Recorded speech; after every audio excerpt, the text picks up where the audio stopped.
అదే RTV app వార్తల్ని క్షణాల్లో చదివే అవకాశం ఉంటుంది. ఒక న్యూస్ పేపర్, ఒక టెలివిజన్ ఛానల్ మీ చేతుల్లో ఎప్పుడూ ఉంటాయి.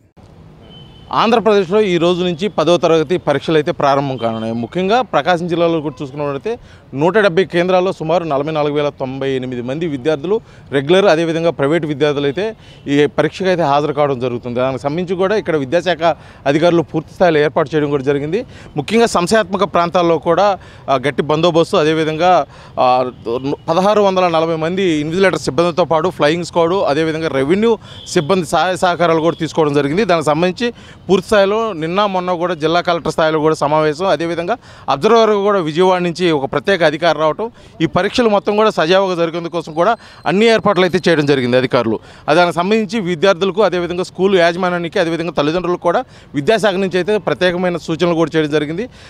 పరీక్ష సమయానికి ముందే విద్యార్థులు తల్లిదండ్రులు అక్కడ తీసుకొని రావాలి. అదేవిధంగా స్కూలు యాజమాన్యం ముఖ్యంగా విద్యార్థులను ఎటువంటి ఇబ్బంది పెట్టద్దు. హాల్ టికెట్ విషయంలో, అదేవిధంగా స్కూల్ విషయంలో ఏదైనా ఫీజు విషయంలో బకాయి ఉన్నట్టయితే ఆ బకాయి విషయాలు తర్వాత చూసుకొని ముందు హాల్ టికెట్ ఇవ్వాలి. ఒకవేళ స్కూల్ యాజమాన్యం హాల్ టికెట్ ఇవ్వని పక్షంలో కూడా ఆన్లైన్లో నేరుగా డౌన్లోడ్ చేసుకొని ఆ హాల్ టికెట్ ద్వారా కూడా ఎగ్జామ్ అయితే రాయవచ్చు అని చెప్పేసి కూడా విద్యాశాఖ అధికారులకు విద్యార్థులకు అయితే భరోసా ఇవ్వడం కూడా జరిగింది.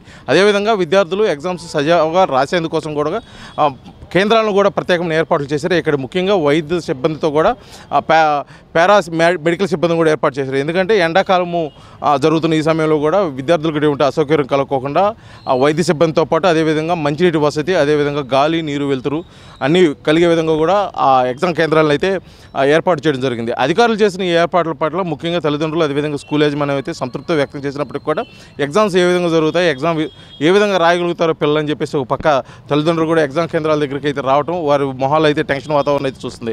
అదేవిధంగా విద్యార్థులు కూడా పూర్తిగా ఎగ్జామ్స్ సజావుగా రాసేందుకోసం వారు ఇంతకాలం కష్టపడి చదివిన చదువుకి ఈ ఎగ్జామ్స్ ద్వారా ఫలితాలు వస్తున్నాయి కాబట్టి మంచిగా ఎగ్జామ్స్ రాసి మంచి ఫలితాలు పొందాలని చెప్పేసి కూడా వారు చూస్తున్నారు. అదేవిధంగా కూడా ఎగ్జామ్స్ కేంద్రాల వద్ద కూడా గట్టి బందోబస్తు ఏర్పాటు చేయడం కూడా జరిగింది.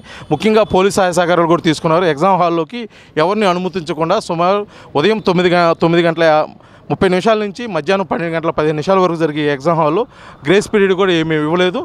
9 గంటల 30 నిమిషాల లోపల వచ్చిన వారికి అనుమతిస్తారు. ముఖ్యంగా అయితే 30 నిమిషాల ముందే విద్యార్థులు ఎక్కితే ఎగ్జామ్ హాల్లో కూడా అలౌ చేయడం జరిగింది.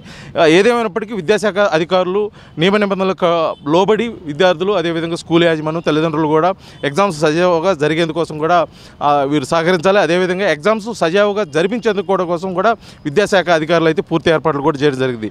మొత్తానికి ప్రకాశం జిల్లాలో అన్ని ఏర్పాట్లు చేయడం జరిగింది. విద్యార్థులు పరీక్షలు ఎటువంటి ఇబ్బంది లేకుండా రాయాలని చెప్పేసి కూడా ఉన్నతాధికారులు అయితే వారికి సూచనలు అయితే కూడా చేయడం జరిగింది. వీడియో జర్నలిస్ట్ లక్ష్మణ్తో శ్రీనివాస్, ఆర్టీవీ ఒంగోలు, ప్రకాశం జిల్లా.